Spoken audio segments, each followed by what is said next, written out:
ভারত কখনো বাংলাদেশকে আক্রমণ করলে নিজেই বিভক্ত হয়ে যাবে। চারদিকে যেন শুধু যুদ্ধ আর যুদ্ধ। এই যুদ্ধের বিষাক্ত বাতাস যেন ভারত বাংলাদেশে এসে পড়েছে। কারণ সাম্প্রতিক সময়ে ভারতের সবচাইতে বড় মাথা ব্যথার কারণ হয়ে দাঁড়িয়েছে বাংলাদেশের রাজনৈতিক পট পরিবর্তন। বাংলাদেশ আর কারো নিয়ন্ত্রণে নেই। এই যেমন বিজেপি নেতা শুভেন্দু কয়েকদিন আগেই দাবি করেছিলেন কয়েকটা ড্রোন পাঠিয়ে বাংলাদেশ দখল করে নেবেন তারা, আর বাংলাদেশকে পরোক্ষভাবে দখল করার হুমকি দিয়ে আসছে প্রতিনিয়ত। যদিও এগুলোকে রাজনৈতিক বক্তব্য বলে উড়িয়ে দেওয়া যায়, কিন্তু আসলেই যদি ভারত এমনটা করার চিন্তা করে থাকে তাহলে কি পরিস্থিতি দাঁড়াবে? বাংলাদেশ কি পারবে পৃথিবীর চতুর্থ বৃহত্তম ভারতের মতো সামরিক দানবের মুখোমুখি হতে, নাকি ভারত বাংলাদেশকে আক্রমণ করলে নিজেই বিভক্ত হয়ে যাবে? আলাদা হয়ে যেতে পারে সেভেন সিস্টার্স। ভারতীয় সেনাবাহিনীর সংখ্যা প্রায় 13 লাখ, বা চীনের পর পৃথিবীর দ্বিতীয় সর্বোচ্চ সৈন্যের অধিকারী দেশ। তবে ভারতীয় সেনাবাহিনীর একটা বড় অংশ তাদের অভ্যন্তরীণ নিরাপত্তায় নিয়োজিত আছে। কাশ্মীর, মধ্যপ্রদেশ ও পূর্বাঞ্চলের 7টি রাজ্যের, যাদেরকে আমরা সেভেন সিস্টার্স হিসেবে জানি, সেখানকার বিদ্রোহীদের দমন করতে ভারত সেনাবাহিনীর একটা বিশাল অংশ সেখানে নিয়োজিত আছে। আর তাদেরকে সেখানে থাকতে হবে, তা না হলে সেভেন সিস্টার্স সহ আরও বেশ কিছু রাজ্য বিভক্ত হয়ে যাওয়ার প্রবল সম্ভাবনা আছে। অন্যদিকে পাকিস্তান সেনাবাহিনীর সৈন্য সংখ্যা সবকিছু মিলিয়ে সংখ্যা প্রায় 7 লক্ষের কাছাকাছি, যাদের একটা বড় অংশ সবসময় ভারতকে আক্রমণ করার সুযোগ খুঁজতে মুখিয়ে থাকে। আর এতে করে ভারতীয় সেনাবাহিনীর অন্তত পক্ষে সেখানে 8 লাখ সৈন্য প্রয়োজন। পাকিস্তান এবং নিজেদের অভ্যন্তরীণ সংকট মোকাবেলা করতেই এখানেই শেষ না ভারতের। অবশ্যই চীনের আগ্রাসন থেকে বাঁচার জন্য 3 লাখ সেনাবাহিনী চীন ভারত সীমান্তের সব সময় মোতায়েন রাখতে হয়। কিন্তু অবশিষ্ট 2 লাখ সৈন্য নিয়ে ভারত যদি বাংলাদেশে আক্রমণ করতে চায়, তবে সেটা ভারতের জন্য কাল হবে। নিজের পায়ে নিজেই কুড়াল মারার মতো হবে।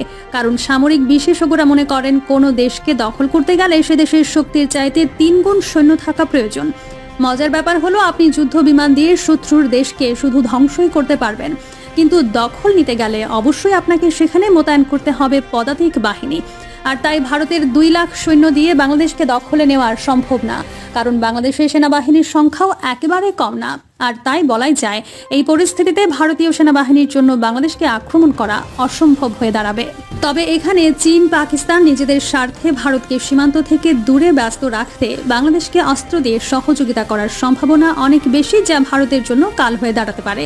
কিন্তু ভারতের সক্ষমতা কিন্তু এখানেই শেষ না, কারণ তাদের কাছে পৃথিবীর অন্যতম আধুনিক এবং বিশাল শক্তির বিমান বাহিনী।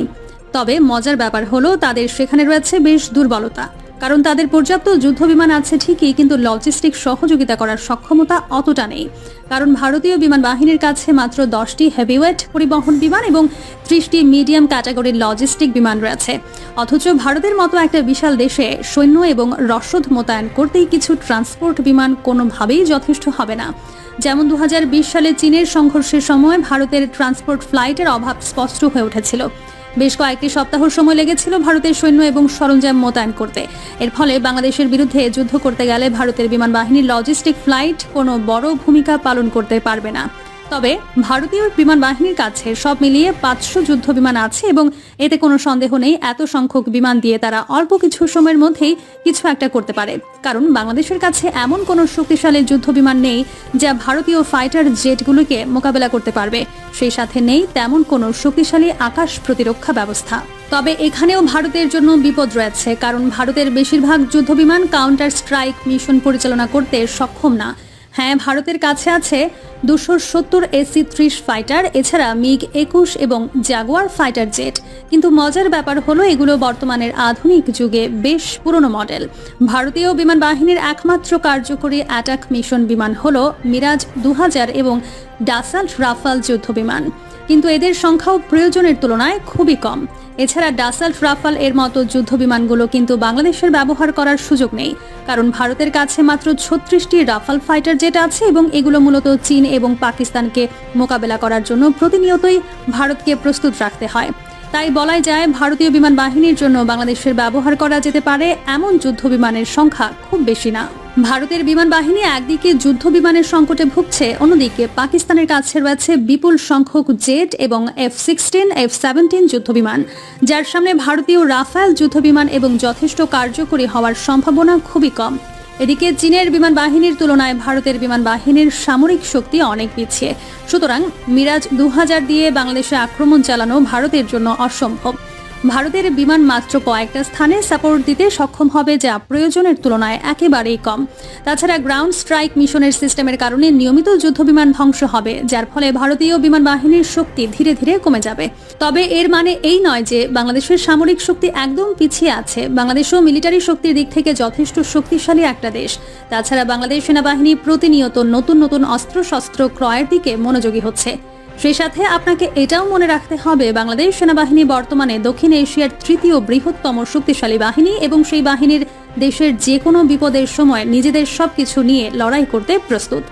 এমনকি এটা বলে ভুল হবে না যে বাংলাদেশ সেনাবাহিনীর পেশাদারিত্ব এবং দক্ষতা ভারতীয় সেনাবাহিনীর চাইতেও অনেক এগিয়ে। কারণ বাংলাদেশ সেনাবাহিনী এখন পর্যন্ত পৃথিবীর 43টি দেশে প্রতিনিয়ত যুদ্ধ করার অভিজ্ঞতা লাভ করেছে। বিপরীতে ভারতীয় সেনাবাহিনীর যুদ্ধের অভিজ্ঞতা আন্তর্জাতিকভাবে খুবই সীমিত। বাংলাদেশ সেনাবাহিনী জাতিসংঘের অধীনে প্রায় অর্ধ শতাধিক দেশে সরাসরি যুদ্ধের অভিজ্ঞতা অর্জন করেছে। এতে তাদের দক্ষতা এবং অভিজ্ঞতা ভারতীয় সেনাবাহিনীর চাইতে অনেকটা বেশিই বলা যায়। তাছাড়া পেশাগত দক্ষতার পাশাপাশি বাংলাদেশ সেনাবাহিনীর অত্যাধুনিক সমরাস্ত্র ক্রয়ের দিকে ধাবিত হচ্ছে। বিশেষ করে বিভিন্ন আগ্রাসন মোকাবেলায় বাংলাদেশ পৃথিবীর বিভিন্ন দেশ থেকে যুদ্ধ ট্যাঙ্ক, যুদ্ধ বিমান এবং অন্যান্য সমরাস্ত্র সংগ্রহ করছে, যা বাংলাদেশে নিরাপত্তা ব্যবস্থা আরও মজবুত করবে। এমনকি বাংলাদেশ তুরস্কের কাছ থেকে বেশ কিছু সংখ্যক বর্তমান পৃথিবীর সবচাইতে অত্যাধুনিক ড্রোন বাইরাক্তার TB2 কিনেছে। সেই সাথে সমরাস্ত্রের উৎপাদন বাড়ানো এবং বাইরের দেশ থেকে আধুনিক অস্ত্র ক্রয়ের মাধ্যমে বাংলাদেশ সেনাবাহিনী আরও শক্তিশালী হওয়ার চেষ্টা করছে। 2030 সালের মধ্যে নতুন অস্ত্র বাংলাদেশ সেনাবাহিনীর বহরে যুক্ত হবে, যা বাংলাদেশকে এক নতুন উচ্চতায় পৌঁছে দেবে। তাছাড়াও বাংলাদেশের সেনাবাহিনীর কৌশলগত শক্তি বৃদ্ধি করতে সবচাইতে গুরুত্বপূর্ণ পদক্ষেপগুলোর মধ্যে একটি হলো ট্যাঙ্ক। সম্প্রতি বাংলাদেশ চীন থেকে 54টা অত্যাধুনিক উভচর ট্যাঙ্ক অর্ডার করেছে। পানিতে এবং মাটিতে দুই জায়গাতেই বেশ কার্যকরীভাবে চলতে পারে এই ট্যাঙ্কগুলো। এমনভাবে তৈরি যা তীব্র স্রোতে অনায়াসেই চলতে পারে। এগুলো বিশেষ ধরনের হামলা চালানোর জন্য অত্যন্ত কার্যকরী, যা বাংলাদেশের প্রতিরক্ষা শক্তি আরও মজবুত করবে। আর তাছাড়া চীন ভারতের কাছে এই ট্যাঙ্কগুলো বিক্রিও করবে না।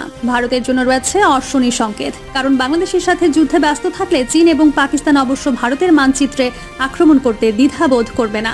আর 7 সিস্টার্স আলাদা হওয়ার জন্য তাদের নিরস্ত্র আন্দোলনকে হয়তো সশস্ত্র আন্দোলনের পরিণত করতে পারে। তাই বিজেপি নেতাদের এসব হুমকিকে বাংলাদেশের জনগণ তোয়াক্কা করে না। তারা মনে করছেন 71-এও তারা দেখিয়ে দিয়েছিলেন কিভাবে পরাশক্তির বিরুদ্ধে যুদ্ধ করে বিজয় ছিনিয়ে আনতে হয়। ছাত্রদের রাজনৈতিক দলের টার্গেটে বিএনপির ভোট, কে হবেন দলীয় নেতা? বাংলাদেশের শিক্ষার্থীদের নেতৃত্বে নতুন রাজনৈতিক দলের ঘোষণা আসছে ফেব্রুয়ারিতেই। নেতৃত্বের নাহিদ ইসলামের নাম আলোচনায় আছে। এদিকে বিএনপির ভোটও কাটতে চায় নতুন এই দল। ফেব্রুয়ারিতে নতুন রাজনৈতিক দলের ঘোষণা দেবে জাতীয় নাগরিক কমিটি ও বৈষম্য বিরোধী ছাত্র আন্দোলনের নেতারা।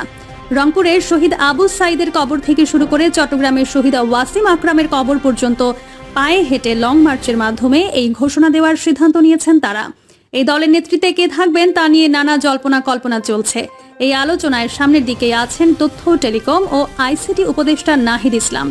বলা হচ্ছে তিনি উপদেষ্টার পদ ছেড়ে নতুন এই রাজনৈতিক দলের নেতৃত্বে আসতে পারেন। তবে শিক্ষার্থীদের কোনো পক্ষ বিষয়টি পুরোপুরি নিশ্চিত করেনি। নাহিদ ইসলাম কি উপদেষ্টার পদ ছেড়ে নতুন রাজনৈতিক দলের দায়িত্ব নিচ্ছেন? প্রিয় দর্শক, এই ছিল এখনকার সর্বশেষ সংবাদ। আপডেট সব সংবাদ পেতে চ্যানেলটি সাবস্ক্রাইব করে বেল আইকনটি ক্লিক করে রাখুন।